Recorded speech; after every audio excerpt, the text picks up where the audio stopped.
learn how to do the cat pose in Kalarippai 2. To do the cat pose in Kalarippai 2, we sit on our right leg and we place our left leg just beside the right leg.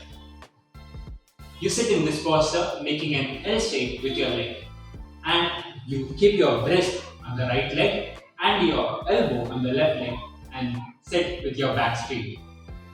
Remember that your right leg is placed fully on the floor and you have a supporting leg, which is the left leg, towards the side of the right leg, and you sit with your back straight. That's how you do the cat pose in Kalarippai 2. Thanks for watching. Until then, keep exploring. Thanks for watching. If you've liked our video, Do like, share, subscribe and click the bell icon.